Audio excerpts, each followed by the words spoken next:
Todos los pagos y compras online, los me gusta, las búsquedas de información, los mensajes, tweets, chats, whatsapps, todas las gestiones que hacemos por internet están dejando un rastro que contiene nuestros datos personales.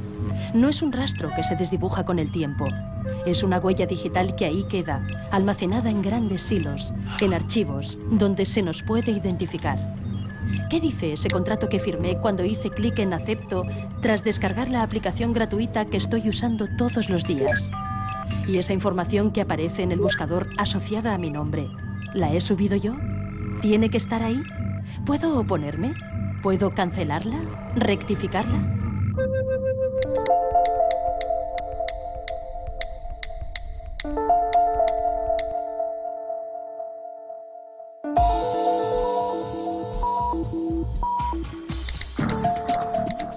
Nos movemos por la red y, por tanto, dependemos de ella.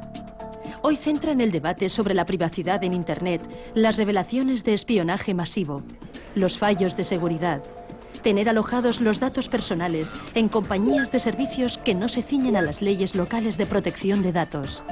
Son reglas de juego vitales.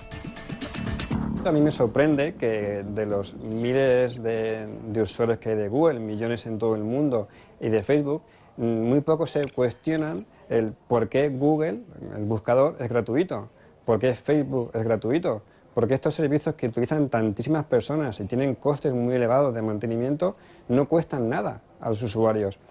Evidentemente, si no te cuesta nada y tú no eres el cliente, a ver si vas a ser tú el producto.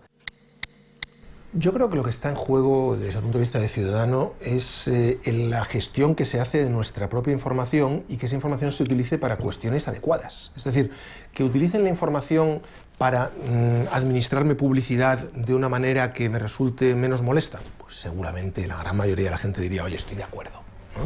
Estoy de acuerdo en que intentes darme una publicidad, administrarme la publicidad mejor. Que intentes utilizar esto para saber lo que pienso, para saber si soy peligroso o para saber si tengo posibilidades de convertirme en terrorista, pues hombre, eso es mucho más peligroso. Se regula hacia las empresas, hacia el sector privado, y luego nos estamos dando cuenta que quien tiene la oreja también muy grande son los estados. Con todos los casos que ha sucedido desde el caso Prince, que se está, además, bueno, está saltando todo el espionaje que se ha hecho a los ciudadanos de la Unión Europea, a los ciudadanos de todo el mundo. En el fondo, al final, bueno, la información está en Internet, somos nosotros lo que estamos dejando y los estados también la están tratando. Bueno, que se proteja también a los ciudadanos de cómo están tratando los estados ese tipo de información. Somos números, o sea, ello no quiere decir que a las redes sociales, por ejemplo, a Google, no le interesa si Javier Sempere hace esto o lo otro, le interesa que a este usuario le gusta esto, le gusta este grupo de música, lee estos libros para ofrecerle ese tipo de publicidad. Ahora bien, hay un problema. Hoy en día se utiliza para publicidad, pero esa información está en manos de determinadas empresas que no sabemos qué va a ocurrir en el futuro. En el momento que vayas por el mainstream, es decir, que utilices los ordenadores normales, los sistemas operativos habituales, los smartphones habituales, las redes sociales habituales, no hay privacidad. Todo lo que tú hagas se va a saber, incluso aunque no estés autenticado con tu usuario y tu contraseña. Hay una cosa que llamamos nosotros que es la huella digital de tu conexión y es la manera en la que te conectas y con qué dispositivos te conectas. Y eso, las grandes empresas lo capturan para asociarlo a tu identidad digital. Así que en el futuro, aunque tú no hayas dicho que eres tú, ellos van a tener capturada la huella digital de tu conexión y van a saber que eres tú, estés donde estés. No existe la privacidad absoluta, ni siquiera existe el derecho absoluto a la privacidad en las leyes, porque en algún momento va a tener que ceder.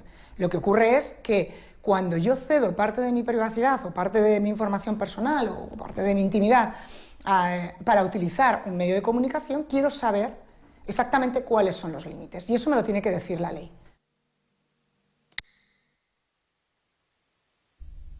Los datos de carácter personal van mucho más allá del nombre y los apellidos, porque un dato personal es cualquier tipo de información que directamente nos identifica.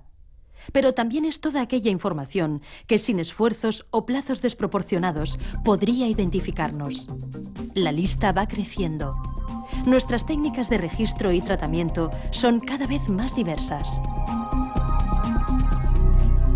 no somos conscientes, yo creo, ni nosotros mismos, de las formas en las que el día a día nos hace identificables. Las IPs, que es cuando nos conectamos en el ordenador, ese número que nos da acceso a Internet es un dato de carácter personal, todo lo que podemos hacer ya por Internet, los rastreos que vamos dejando de las compras que hacemos, de los me gustas que hemos hecho en una red social, los datos genéticos, las huellas en los smartphones pues para acceder, datos biométricos de la propia persona cuando estamos firmando en tablets, pues que dan incluso el trazo que estamos dando, la profundidad, la velocidad del trazo, es decir, hay muchísima información que yo creo que no somos conscientes de ese rastro, ¿no?, de que vamos dejando. A lo mejor es identificable por tu paso, por tu forma de caminar. Un teléfono móvil con su acelerómetro puede grabar una serie de pautas que sean relativamente únicas. A lo mejor tú no te has registrado en un sitio, pero el hecho de que ese sitio sepa por analítica en qué tipo de ordenador estás, si tienes activado Flash o no lo tienes activado, y una serie de datos más, el tamaño de tu pantalla, etcétera, todos esos datos configuran una huella digital electrónica que puede servir para caracterizarte, ¿no? El derecho fundamental a la protección de datos está reconocido por el artículo 18 de la Constitución española, donde se contempla el derecho al honor, a la intimidad y a la propia imagen, y está protegido por la Ley Orgánica de 1999. En España, toda persona tiene el derecho a saber quién, para qué, cuándo y por qué se tratan sus datos personales y a decidir acerca de su uso. Las herramientas para ejercer el control se conocen por las iniciales ARCO, el derecho al acceso, a la rectificación, a la cancelación y a la oposición. Estos dos últimos son los que se aplican cuando se habla en términos generales del derecho al olvido o del derecho al borrado, derechos que se ponderan con otros fundamentales como la libertad de expresión o el derecho a la información. No vale simplemente con decir es que a mí esta información no me gusta, o es que a mí esta información pues, casi preferiría que no saliera. Y ese es un poco el trabajo que aquí en la agencia hacemos cuando nos viene una reclamación. Es una labor de valoración, de ponderación de las circunstancias personales del ciudadano que presenta la reclamación, del tipo de información al que se refiere, de su vigencia, de si es cierta o no, de si la persona tiene una relevancia pública o no. En definitiva, el marco en que se ejerce este derecho al olvido es un marco acotado. En los últimos años ha aumentado el número de ciudadanos que se acercan a la Agencia Española de Protección de Datos para reclamar sus derechos frente a los buscadores de Internet. Han puesto su nombre en Google y entre los resultados aparece información que entienden que atenta contra su intimidad o su honor. Digamos que esa difusión universal y accesibilidad universal que ofrece Internet gracias a los motores de búsqueda es justamente donde reside un poco la clave del problema con el que los ciudadanos y nosotros nos enfrentamos. Y es que el ciudadano en un momento determinado ve que informaciones suyas de un pasado más o menos remoto, informaciones no confirmadas, informaciones no reales o falsas, informaciones que surgieron en un contexto muy limitado y que se han expandido, reaparecen, se asocian con todas las demás informaciones sobre su vida y le pueden causar perjuicios, en algunos casos, muy serios. La agencia ha resuelto dar amparo a cerca de 200 casos que considera fundados y ha pedido a Google que retire de su índice los enlaces para evitar el acceso universal. Sin embargo, Google ha estado recurriendo sistemáticamente las resoluciones de la agencia ante la Audiencia Nacional. Y esta, antes de celebrar juicio, ha trasladado la cuestión al Tribunal de Justicia de la Unión Europea para que aclare cómo debe interpretarse la Directiva de Protección de Datos en relación con los recursos que interpone Google. La Audiencia Nacional ha pedido al Tribunal de Justicia de la Unión Europea que se pronuncie sobre el derecho al olvido en Internet, que decida si un particular tiene derecho a reclamar que se suprima y bloquee la información que sobre él facilitan los buscadores de Internet y que pueden ser localizadas a lo largo de toda la vida. La Audiencia Nacional ha enviado el llamado caso Google y pregunta si debe aplicar la normativa comunitaria y española o bien los afectados deben acudir a los tribunales de California, donde está la sede de Google. Es la primera vez que este asunto llega a la justicia europea.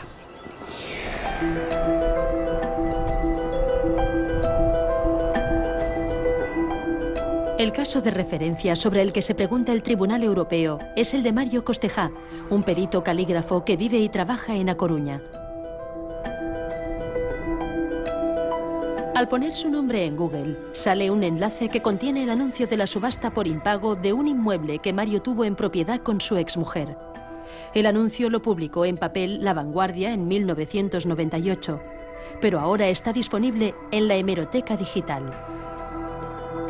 Ahora ya para todo el mundo, soy deudor y casado, y no soy ni deudor ni casado, pero bueno, tengo que ir dando explicaciones. Oye, ¿tú debes? No, yo no debo, yo era copropietario. Y no, pues yo, mira, me separé, era una gran persona, pero bueno, por circunstancias de la vida nos separamos, pero bueno, mi exmujer es una gran persona y bueno, pues llego a ese punto, pero tengo que dar explicaciones. Mario no quiere que el embargo quede asociado a su nombre de por vida como un hecho relevante. Para él, el asunto ya quedó resuelto hace años. Mientras los tribunales deciden si procede a retirar el enlace que aparece en las búsquedas por Internet, él sigue recordando en cada entrevista que ha concedido a los medios que ese dato ligado hoy a su identidad digital está dañando su reputación. Yo era consultor de gestión de empresas en esta época de mi vida.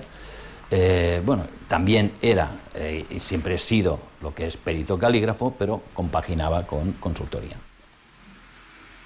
¿Cómo un consultor de gestión de empresa va a arreglar una empresa teniendo él un problema de embargo? A medida que el caso de Mario Costejá ha ido ganando notoriedad, los buscadores ahora relacionan su nombre con múltiples enlaces a webs, blogs y diferentes sitios donde consta el embargo por impago, pero también queda reflejada su reclamación. Si pongo Mario Costejá a secas, pues sale pues El País, todas las entrevistas que he podido hacer, porque es el único lobby que puedo hacer. Y si pones Mario Costejá González, en segundo plano sale el famoso embargo, la famosa noticia. O sea, no hay manera de que baje. No hay manera, o sea, la tienen ahí bien puestecita. En las sugerencias, esto lo hace Google, esto ya no es indexar, ahora ha puesto Mario Costejá, embargo, y Mario Costejá, La Vanguardia. Otra lucha nueva, volveré a luchar para que esto no, esas sugerencias las quiten, porque mi hijo se llama Mario Costejá, y Mario Costejá es mi padre también, y vive. Bueno, o sea, los Costejá somos embargo, nos han cambiado el apellido. Lo que hemos conseguido nosotros con este caso es que por lo menos se planteen ciertas cosas que no estaban recogidas en ninguna ley, que no estaba claro cuál era su aplicación en Europa, ¿no? En concreto. Una vez esto esté resuelto, ya sabremos contra quién podemos reclamar y contra quién no, y esto será mucho más fácil para el usuario porque da una seguridad jurídica mucho mayor. No simplemente pegar palos de ciego intentando reclamar a unos o a otros y que todos se vayan responsabilidades, sino que a partir de ahora esperemos que ya sí que esté claro quién es el responsable principal y cuál es la manera de ejercitar esos derechos ante ellos. Desde que La Vanguardia digitalizó su hemeroteca, Mario Costejá y Ramón Sampedro comparten el mismo enlace. Junto al anuncio de la subasta hay una información en torno a la eutanasia sobre el suicidio de Sampedro, el primer español que reclamó ante los tribunales su derecho a una muerte digna. El principal problema aquí está en que es una publicación escaneada de un periódico en papel. Digamos que es una forma muy rudimentaria el llevar toda la información sin separar cada noticia, sin entender si un hecho sigue siendo noticiable o no. O sea, habría que digamos, no mantener las noticias de una manera estática como están ahora conceptuadas, sino que simplemente se van subiendo y esto queda pues igual como una hemeroteca pero online, sino hacer un tratamiento por separado de cada noticia y resolver cuál debe seguir publicada y cuál no y en qué condiciones. Desde que la prensa y también los boletines oficiales han convertido su pasado de papel a formato digital, hay un montón de información personal que los buscadores han puesto ahora a un clic de cualquiera y a la que quizá cabría aplicar un derecho a la privacidad. Yo creo que lo que se necesita es que los gestores, o sea, se sienten, en el caso de los boletines, y decidan cambiar el sistema actual. Incluso una cosa que se podía realizar y que es bien sencilla es mandar el acto administrativo a publicar y incluyendo una fecha a partir del cual el boletín oficial correspondiente introduzca la herramienta tecnológica que sea necesaria para que los buscadores no indexen esa información. Según el abogado Samuel Parra, salir del índice de los buscadores no resulta una tarea fácil y pone de ejemplo lo que le sucede con algunos de sus clientes. Al poner el nombre y apellidos de su cliente en el buscador, sigue apareciendo en los resultados una noticia publicada en 2004. Sin embargo, el nombre que el buscador asocia a esta publicación ya no figura en el texto. Fue retirado en enero de 2013 y sustituido por las iniciales. Tú puedes conseguir que elimine la fuente original tu nombre. Puedes conseguir que la agencia española te dé una tutela estimatoria frente al buscador Google para que deje de indexar tus datos. Y a pesar de eso, tú tengas que seguir viendo, tengas que seguir soportando que al buscar tu nombre en Google se siga vinculando esa búsqueda con una noticia en la que ni apareces ya, porque se borra la información. La única explicación metafísica que se nos ocurre es que Google tenga memoria, tenga recuerdo y sepa que en su día eso existía ahí y aunque ya no está, pues lo sigo vinculando. Pero otra explicación técnica es injustificable.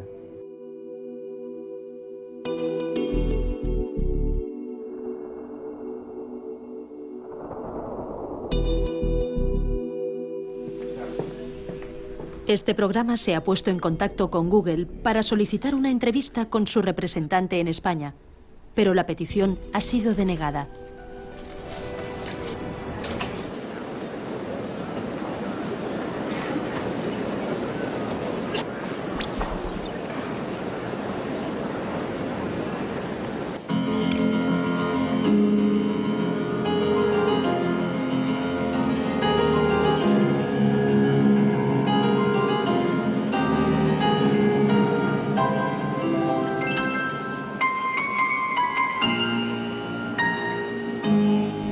Otra fuente de conflicto son las noticias falsas que traen al presente los buscadores. Es lo que le sucede a la exgimnasta Marta Bobo. Cuando participó en los Juegos Olímpicos de 1984, el diario El País publicó que padecía anorexia. Tras digitalizar su hemeroteca, los buscadores encuentran el nombre de Marta Bobo en la noticia y esta aparece entre los primeros resultados. Desde aquella publicación ha tenido que ir dando explicaciones en los medios. A mí se me identificó con anorexia nerviosa, pero yo nunca la padecí. Quizás el estilo de vida al que estuve sometida durante 6 años, entrenando pues prácticamente todos los días, incluso el año anterior a la Olimpiada, 7-8 horas diarias, un régimen estricto de convivencia en cuanto a horas de descanso, en cuanto a régimen de comidas, en cuanto a visitar a tu familia, días libres, etcétera, y una carga muy intensa de entrenamiento, lógicamente hacen que una persona pues pierda peso, y más que perder peso, lo que hacíamos era prepararnos al 100% para ir a esos Juegos Olímpicos de Los Ángeles. Es falso, yo no tuve anorexia nerviosa, no tenía anorexia nerviosa. Marta hoy es profesora de Educación Física en la Universidad de A Coruña. En 2011, ella y su marido decidieron recurrir al defensor del lector del País, en ese momento Milagros Pérez Oliva, para dejar constancia del perjuicio que causó entonces la publicación en papel y que sigue causando ahora, indexada y asociada a su identidad digital. Bueno, mi pareja, Alberto, y yo nos ponemos en contacto con Milagros y le comentamos el tema. Pero claro, ella en este momento su preocupación es un poco el litigio que pueda haber entre lo que son prensa escrita o diferentes medios con buscadores, que es un poco ahí donde, porque están tirándose un poco la piedra unos a otros. No, la culpa es del buscador y entonces no, la culpa es de la prensa por haberlo publicado. En prensa dicen, en hemeroteca no lo modifico, no lo cambio porque es histórico. El buscador dice, yo recojo datos y salen ahí tal cual los tienes, lo que sea falso es problema tuyo, nosotros lo vamos a subir. Claro, empezamos con todo este debate que lo conocen bien los profesionales, y aquí son debates y problemas entre grandes empresas que mueven muchos recursos y qué hace una persona ante esta situación. Bien, Milagros me escucha y utiliza un poco mi caso para hablar de este problema, ¿no? En el artículo, la defensora de El País apunta que deberían tomarse medidas de autorregulación. Por ejemplo, habilitar un espacio en la edición digital para que la persona afectada pueda publicar una nota que quedaría indexada y permitiría que cuando alguien buscase el nombre de esa persona apareciera junto a la información. Tal y como apostilla al final, el derecho al olvido es un gran desafío para los medios. Si mi vida estuviese ahora dependiendo de esto a nivel personal, a nivel psicológico, a nivel profesional, a nivel familiar y me viese muy afectada, estaría totalmente indefensa porque o tengo mucho dinero para poder luchar contra el bufete de abogados que pueda tener Google o uno de los grandes buscadores y tengo mucho dinero para poder luchar contra el gran bufete de abogados que pueda tener el país, o si no, yo no puedo resolver este tema.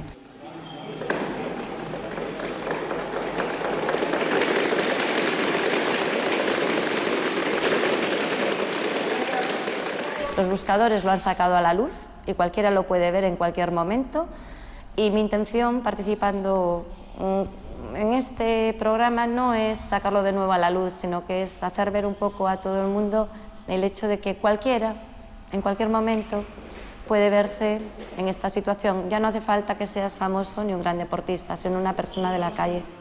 Por lo tanto, a veces es una tristeza decirlo, pero es casi como una resignación. Las noticias que sean obsoletas y que hayan perdido la frescura, que de hecho en los tiempos que corren es algo que ocurre con mucha rapidez, esas noticias deberían pasar a un estado en el cual se debería mantener la hemeroteca, porque existe ese derecho a informar y a recibir información, pero en la hemeroteca del periódico, no en Internet. Es decir, un acceso restringido de forma libre por los usuarios, pero que no accedan los buscadores, porque el principal problema aquí aparece en los buscadores. Si alguien quiere buscar información sobre una persona que aparece en los medios, debe tener ese derecho a acudir a la hemeroteca del periódico y buscarlo, no acudir a Google y buscarlo, que es lo que sucede ahora mismo. Esa es la solución, bajo mi punto de vista, la más eficaz. Como digo, concilia el derecho a informar con el derecho a la privacidad o la protección de datos de las personas. La agencia española fue anfitriona en 2009 de la Conferencia Internacional para lograr el compromiso de estándares internacionales en cuanto a la protección de los datos y la privacidad. Pero la realidad es que las leyes siguen siendo de ámbito local. Internet no conoce fronteras y va a toda velocidad, sin duda más rápido que las leyes. La Directiva Europea de Protección de Datos es de 1995, fecha en que los teléfonos solo servían para llamar. Hoy tenemos smartphones, buscadores, redes sociales y nubes donde alojamos información vital. Las encuestas dicen que más de un 70% de los europeos está preocupado porque siente que ha perdido el control sobre sus datos. Europa está en pleno debate sobre el nuevo reglamento que pone al día la directiva y armoniza las reglas de juego para todos sus países miembros. Entre las novedades destaca que las compañías que operen en Europa deberán respetar las leyes locales. Se tendrá en cuenta un derecho al borrado, es decir, a la cancelación y oposición de datos personales, y se potenciará la privacidad por defecto o desde el diseño.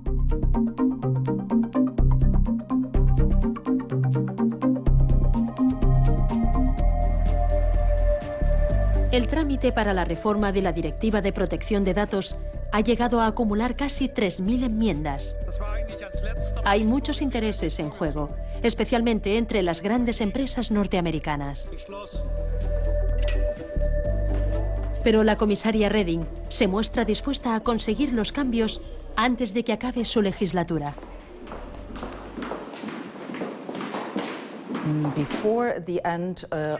Antes de que termine la legislatura, eso quiere decir antes de Pascua, el Parlamento Europeo y el Consejo conseguirán una ley común. Ya ven que hay partidos políticos diferentes en el Parlamento y que aún así han conseguido superar las diferencias para centrarse en las líneas maestras. Y la línea maestra principal es que queremos un continente unido con una única ley de protección de datos. Y todas las compañías que operan en este continente deben obedecer esta ley, independientemente de la nacionalidad de la compañía en cuestión. Y cada ciudadano tiene derecho a que sus datos personales estén protegidos. Eso es lo que queremos y eso es lo que debemos conseguir. Es necesario que todas aquellas compañías que están fuera de la Unión Europea pero que vienen a dar servicios a ciudadanos comunitarios cumplan con las mismas reglas que tenemos nosotros. Eso generará mucha más seguridad jurídica a los usuarios.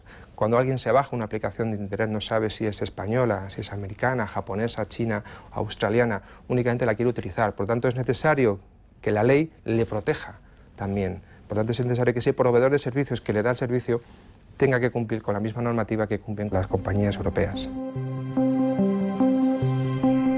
Para una red social como Twenty, que tiene que atenerse a las leyes españolas, puesto que su sede está en España, la reforma de la directiva es una buena noticia.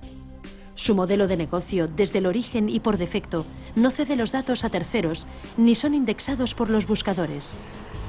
Muchos adolescentes que usan Twenty se ven así protegidos. El usuario, al momento de registrarse en nuestro servicio, nos facilita una serie de datos de carácter personal. Nosotros le informamos, conforme a la ley, de cuál es la finalidad de ese tratamiento de datos de carácter personal y en cualquier momento el usuario puede cancelar, acceder, rectificar o cancelar esos datos de carácter personal. Y le informamos que podría recibir una serie de publicidad en base a esos parámetros que nos ha facilitado, pero que en cualquier momento el usuario puede llevarse esos datos, cancelar esos datos y dejar de que estén disponibles en la plataforma. Si cada persona que considera que su privacidad no está protegida en una red social como Facebook eliminara su perfil, probablemente Facebook cambiaría eso. De hecho, lo ha hecho.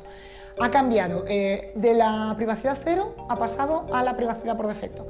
Tiene unas pestañas relativamente asequibles para un usuario medio de Internet en las que puede ir configurando si quiere bloquear a un usuario, si quiere abrir a sus amigos solo o a los amigos de los amigos. Tiene muchas pestañas relativamente sencillas de visualizar. Ahora bien, ¿podría ser más sencillo? Por supuesto. Se pretende caminar actualmente hacia una privacidad en el diseño porque se ha entendido, y así es correcto, que es como deberían configurarse las plataformas. Yo quiero insistir en el asunto de que eso como plano teórico es maravilloso, es fabuloso, pero en el plano práctico no funciona así. Es decir, un ejemplo muy claro lo tenemos por ejemplo en Google. Google hace poco, hace unos días, unas semanas, anunció en su buscador que iba a modificar sus políticas, de forma que ahora los usuarios de su red social Google Plus, si tenían colocada información personal, como su foto de perfil por ejemplo, se iba a poder utilizar esa información para anuncios de la propia Google, ¿no? Decía Google, bueno, si no quieres que esto sea así, tienes una casilla en tu perfil que puedes indicar que no quieres. El problema es que esa casilla viene marcada por defecto. Entonces, todos por defecto hemos consentido a que esto sea así. Y tenemos que hacer el esfuerzo de indicarle a Google que no quiero que sea así. Lo cual requiere entrar en tu perfil, a tu panel de configuración y desmarcar la casilla que Google marcó por mí. Esto es precisamente lo contrario a la privacidad en el diseño. Tendría que haber sido una casilla desmarcada y si el usuario quiere efectivamente consentir ese tratamiento, pues la marca. Videocurrículum Carlos Muñoz. Acción. Soy Carlos Muñoz, comunicador audiovisual. Toma 2. Y me necesitas. Buena. Necesito una imagen para empezar. A ver. Esta no está mal. Simboliza cómo me siento, pero... Mira, mejor no. Mi currículum visual. Hola, mi nombre es Lola Jiménez Domínguez. Soy de Córdoba, de un pueblecito llamado Montalbán. Pero actualmente vivo en Granada, donde estudio cuarto curso de la licenciatura de Psicología. Tengo mi ESO, mi bachillerato de Ciencias, mi primero de Lingüística, que te vayas tú a pensar. So that's me, Mark de Roost, half English, half French, born and raised in Fond-de-France. Hola, muy buenas tardes. No vengo a perdineros, solo voy a cantar mi currículum.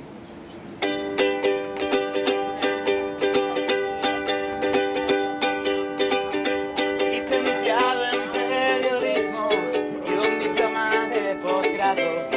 He traído aquí doblado por si usted lo quiere ver. Hola, soy Carlos López, técnico en sistemas microinformáticos y redes, y estoy buscando un trabajo donde poner en práctica todos mis conocimientos. Cuidar la reputación digital teniendo en cuenta que no estar es malo. Si tú en tu currículum dices que eres experto en realización televisiva, tiene que aparecer tu nombre vinculado a las palabras realización televisiva en una búsqueda. Si no, es que no eres tan experto. No has dicho nada relevante, no estás vinculado realmente a ese campo, digamos, ¿no? ¿Cuál es el problema? Que hasta ahora mucha gente decía, no, yo lo que quiero ser es muy discretito, ¿no? Pues el pensamiento tradicional de yo quiero ser muy discreto no funciona. Entonces, lo que tenemos que hacer es una gestión proactiva de nuestra imagen. Hace muchos años, cuando las comunicaciones por tierra no eran sencillas, nos preocupaba la reputación en nuestro entorno, en nuestro pueblo, porque tú antes para irte a trabajar a otro sitio, era muy difícil porque todo el mundo te iba a conocer.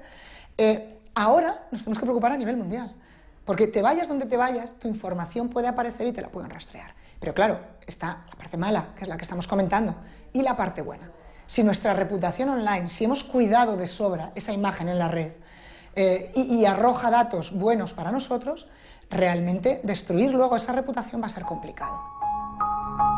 Pero a veces, cuidar la identidad digital es casi imposible si somos víctimas de un acosador. La adolescente canadiense Amanda Todd contó su ciberacoso en la red antes de quitarse la vida. La fotografía de sus senos desnudos confiada a un extraño que después la hizo pública destrozó su reputación. Esta chica hizo un vídeo contando lo que le había pasado, un vídeo muy gráfico, muy descriptivo. Eso es lo que ha dado la vuelta al mundo. La gente, al entender que se pueden exponer a un caso de acoso como el que esta chica vivió, son más prudentes. Eso es lo que ella ha conseguido. Nos ha dicho a todos, sed más prudentes, mirad lo que me ha pasado. Entonces, ¿qué es lo que tiene que hacer un gobierno ante una situación así? Enfocar y estudiar y preparar a su administración pública para que informe en los colegios, en los casos de menores de edad, y para que explique a los chicos que son potencialmente víctimas de acoso e informar a los acosadores, que eso tiene responsabilidades, que eso no se va a quedar en el aire. En Internet yo creo que el gran problema es que como no se percibe de forma directa el daño que se causa, yo creo que no nos podemos compadecer. Si no padecemos no vamos a parar ese acoso, ¿no? Yo creo que eso es algo que hay que trabajar mucho respecto de la empatía de las personas que son hostigadas en la red. Pantallas Amigas es una iniciativa que promueve el uso seguro y responsable de las nuevas tecnologías entre la infancia y la adolescencia. Organiza charlas informativas en España y Latinoamérica.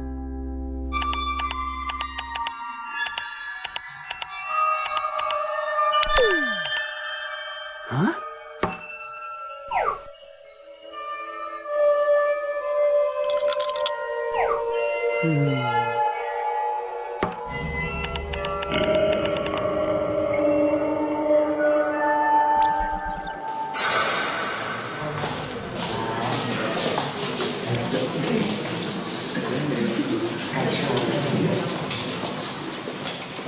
¿Para qué sirve la webcam?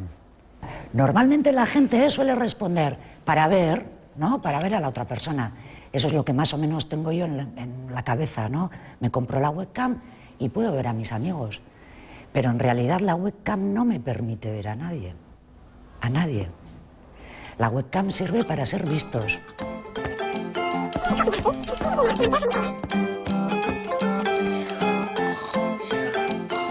¿Cuántas fotos tenéis que salen personas que no sois vosotros, ¿no?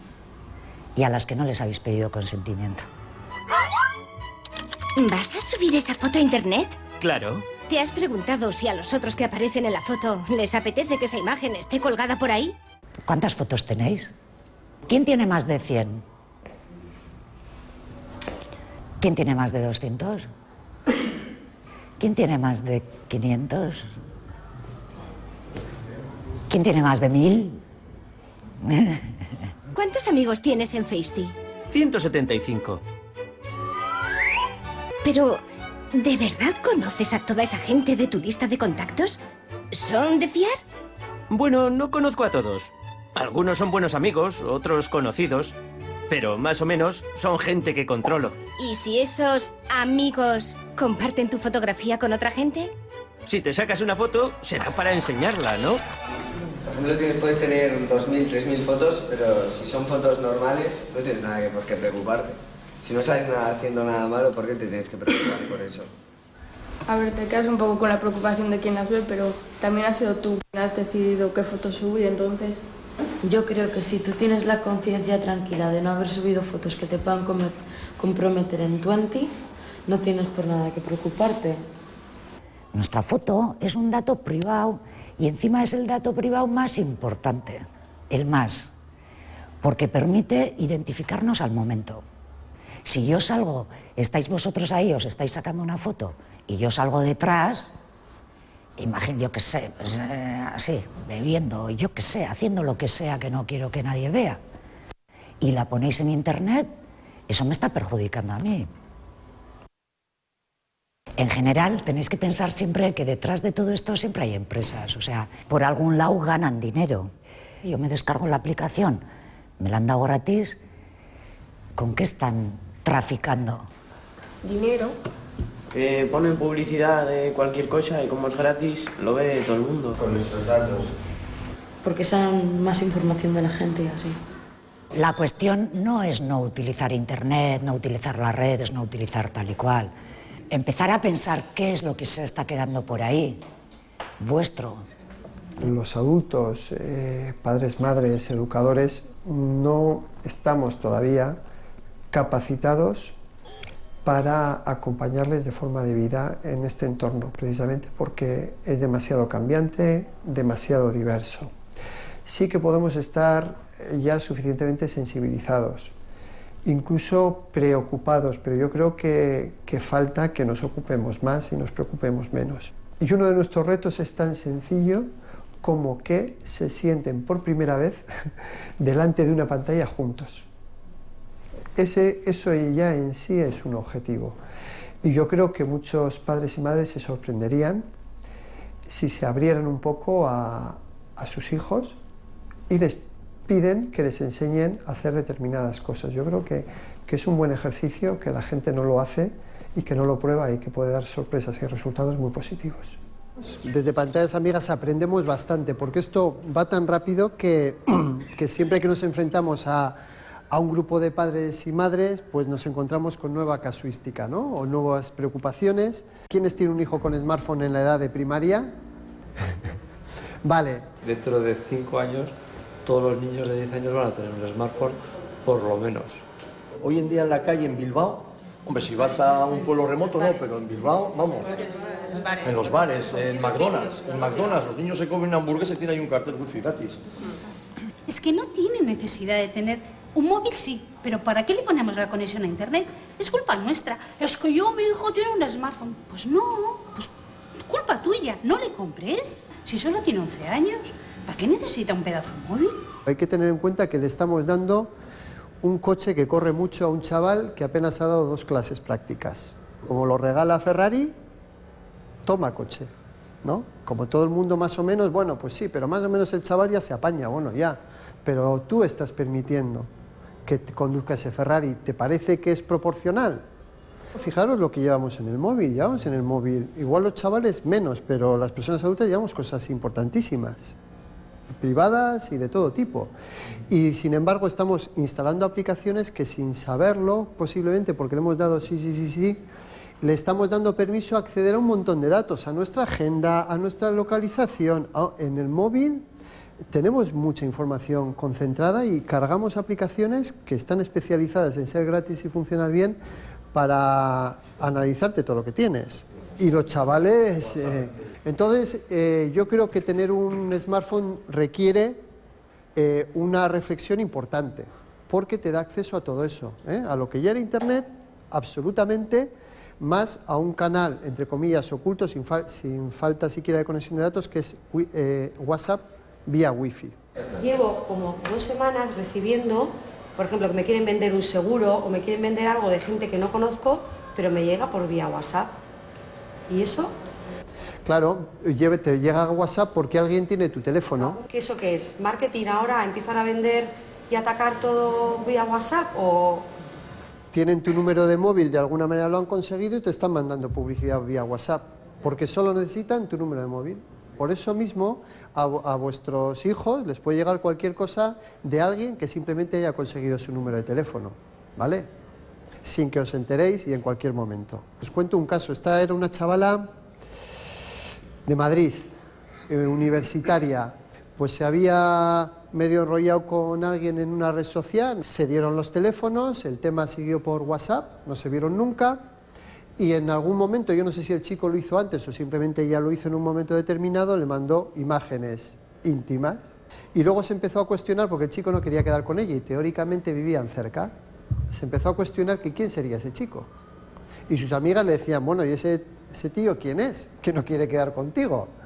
Y entonces se dio cuenta que había sido víctima de un engaño, pero no podía denunciar nada, porque no le consta que hubiera amenazas ni chantaje de publicar las fotos, no le consta que hayan sido publicadas y tampoco fueron robadas, ella las dio voluntariamente, por lo tanto no tenía nada que denunciar.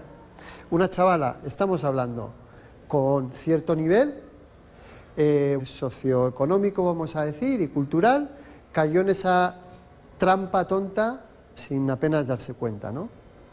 Su equivocación no fue tener Facebook, ni Twitter, ni WhatsApp, ni nada parecido. Su equivocación fue confiar en un desconocido. Y eso es lo que tú tienes que enseñar a tu hijo, de 8 años, de 10, de 15 o de 25. Esa es la lección que tiene que llevar aprendida. Igual que no, si un señor le habla por la calle y le da caramelos, lo que tienes que enseñar es que no los coja. Si un tío de Facebook te dice que voy a ser tu amiguito y te voy a regalar un perrito, pues tampoco te lo tienes que creer. El problema no es por qué vía se está transmitiendo. El problema es que tú lo que le tienes que enseñar es eso, sea por internet, sea por la calle, o sea, porque entonces tampoco le dejas salir a la calle, nunca. Tienen que aprender, yo entiendo, a dar valor a la privacidad, a la suya y a la de otras personas. Tendréis tapados todo la webcam, ¿no? Eso es de primero de pantallas amigas, tapar la webcam. Porque en cualquier momento podemos tener un bicho que nos esté grabando. Un bicho, quiero decir, un programa que nos activa la webcam, incluso nos apaga la luz, que es la que nos avisa que está encendida, y que está grabando y transmitiendo lo que la webcam está enfocando. La webcam siempre hay que tenerla tapada. Y aún así hay chavales y chavalas que hacen shows a través de la webcam sin ser conscientes de que al otro lado hay alguien que lo está viendo, pero que además lo está grabando y que luego te va a chantajear. La mayor amenaza para la seguridad de nuestra información, de nuestros datos personales, somos nosotros mismos. Es decir, muchas veces el propio usuario el que, por descuido, por dejadez, por ignorancia, por no comprender el funcionamiento de determinados programas, libera demasiada información personal y pone sus datos a disposición de los demás y en cierta manera se pone a sí mismo en riesgo. Cada servicio que se ofrece en Internet, entre los cuales están las redes sociales, dispone de unas condiciones de uso y unos acuerdos de privacidad. Por norma general eso debería ser lo primero que cada usuario lee. Por desgracia la realidad dice todo lo contrario, o sea, no leemos esas condiciones de uso ni esos acuerdos de privacidad, con lo cual realmente no sabemos qué pasa con nuestra información, no sabemos qué datos podemos o no podemos facilitar y lo que es más importante, no sabemos quién está recabando los datos y qué está haciendo con ellos. La privacidad y la seguridad necesariamente van de la mano en Internet. En la Universidad Europea de Madrid se celebra una sesión sobre ciberamenazas y ciberdefensa. Entre los expertos, además de miembros de la Policía y la Guardia Civil, interviene Chema Alonso, un especialista en encontrar dónde y cómo fallan los sistemas. En Internet hay un montón de gente mala que está aprovechándose de los datos de ciudadanos normales que no están tomando las precauciones adecuadas para cometer delitos. Aquí en España, por ejemplo, tenemos una legislación que obliga a identificarse cuando tú vas a comprar un teléfono móvil, después de los atentados que tuvimos en Madrid el 11 de marzo, y tenemos una legislación que cuando tú sacas una cuenta bancaria, pues tienes que entregar una determinada documentación, ¿vale? Cuando un criminal o alguien con malas intenciones desea saltarse esa protección, pues va a hacer algo tan sencillo como comprar una identidad falsa en Internet. Y esas identidades falsas en Internet se construyen a base de datos de verdad, ¿no? Hemos tenido casos de gente que por descuido ha compartido su documento nacional de identidad por la red Emule y a partir de ese momento le han abierto créditos, le han pedido cuentas bancarias en las que han hecho transferencias de dinero procedente del cibercrimen, etc. Ahí tenemos otro escaneado, aquí tenemos el DNI de Ana, DNI de Mayra, el DNI con los nombres, apellidos, etc. Vale, ya está.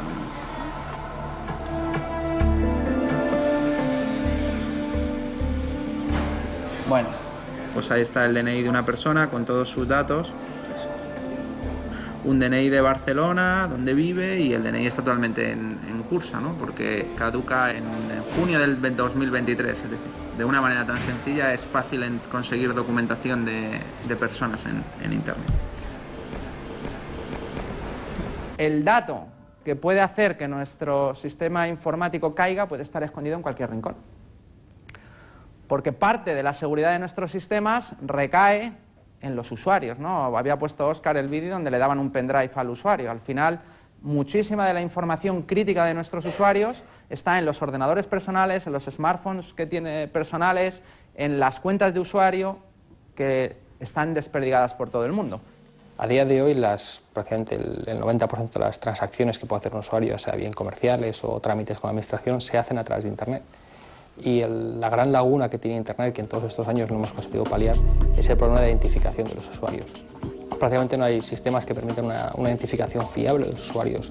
Quizás en España estamos muy avanzados en este tema porque disponemos del DNI electrónico con sus certificados, etcétera, etcétera, pero el mundo no funciona con DNI electrónico. Entonces, al final, esa identificación de un usuario se basa en un usuario y una contraseña, o en un acceso a través de un código que se genera aleatoriamente, con lo cual es muy complicado saber quién es. Y esa dificultad para identificar al usuario es lo que provoca que sea mucho más sencillo suplantar a una persona. Por ejemplo, para registrarse en cualquier plataforma, en una red social, en la mayoría de las ocasiones lo único que se pide es un correo electrónico.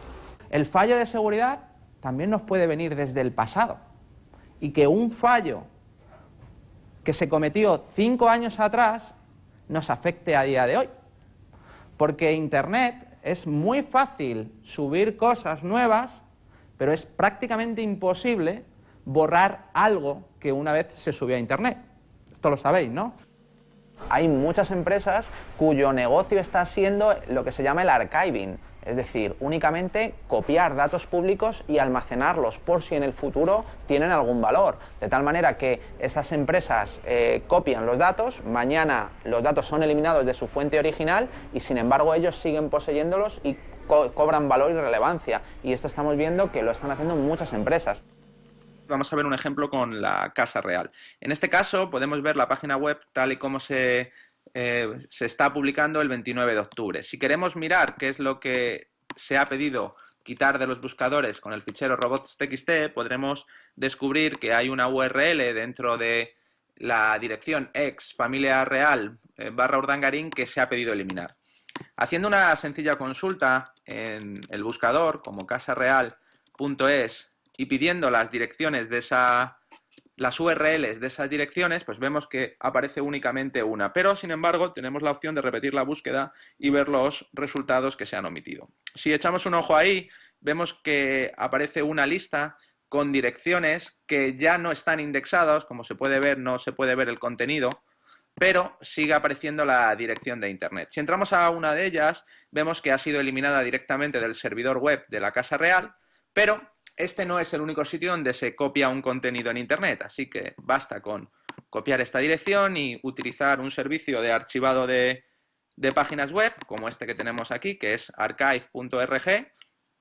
Pegamos la dirección que hemos copiado y vemos si ha hecho en algún momento del tiempo una copia. Como podéis ver, aquí se dice que esta copia se hizo el 13 de octubre, y si vamos al 13 de octubre, por ejemplo, pues nos vamos a encontrar con que ya no está dentro de la página web original, ya no está dentro de Casa Real, pero está copiado en otro buscador de Internet la página completa que estaba publicada en la web de Casa Real.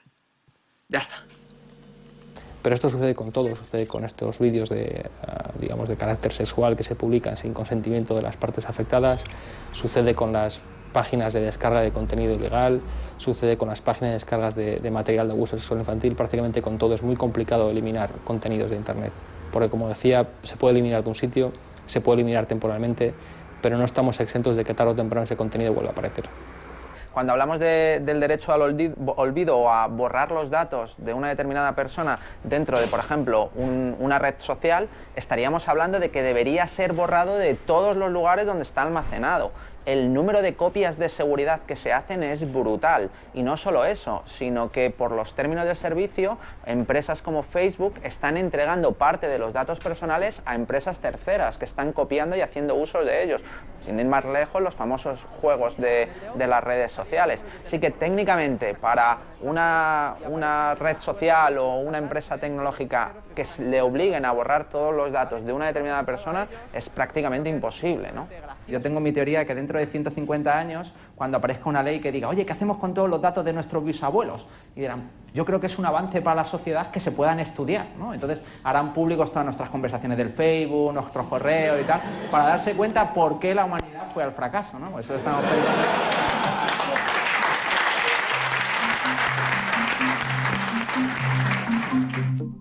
Las estadísticas nos dicen que ya hay unos 6 millones de españoles que viven conectados a la red las 24 horas.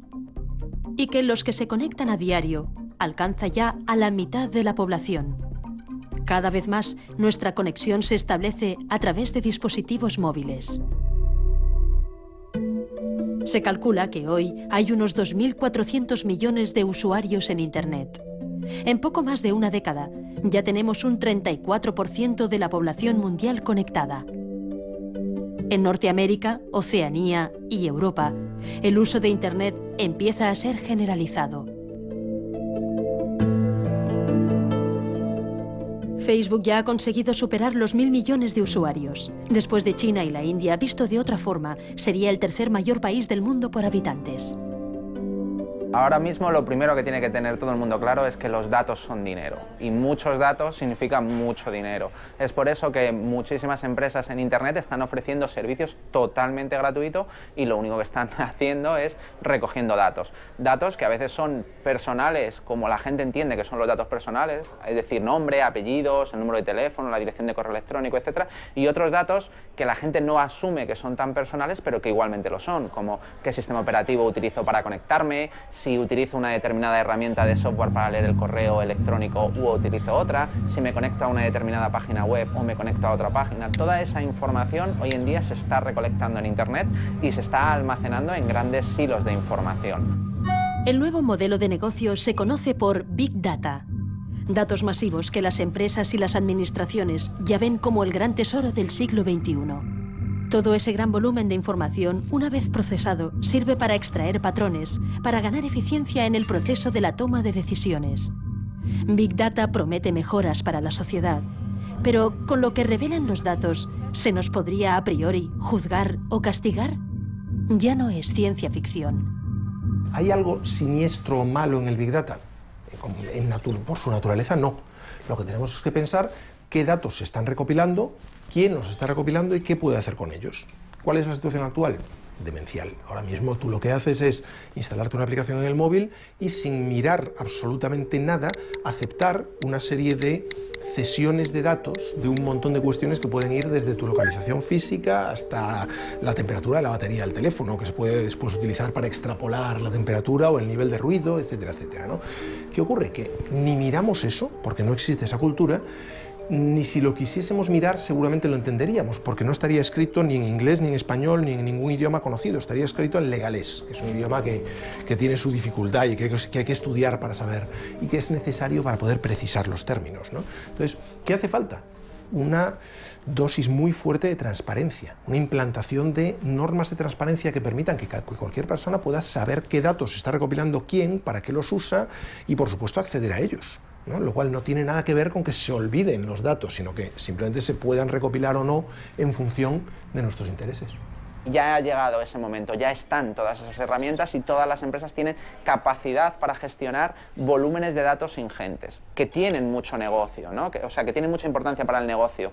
Tenemos casos de las compañías aéreas que son capaces de planificar y replanificar sus vuelos en función de el Big Data que tienen, sabiendo qué es lo que se van a encontrar en el futuro, etcétera. Pero también tienen un gran impacto en la sociedad, ¿no? Se habla de que con los conocimientos adecuados, una empresa como Google o como Facebook podría llegar a saber quién va a ganar las elecciones antes de que tuvieran lugar, y podrían saberse qué es lo que va a pasar en cualquier pregunta que se haga hoy en día a la ciudadanía, y que tienen mejor sentir incluso que los propios políticos y los medios de comunicación, ¿no? Entonces, los datos están dando un poder tan grande a las empresas que los poseen que en el futuro yo creo que pueden llegar a mediatizar directamente el futuro de los países, ¿no?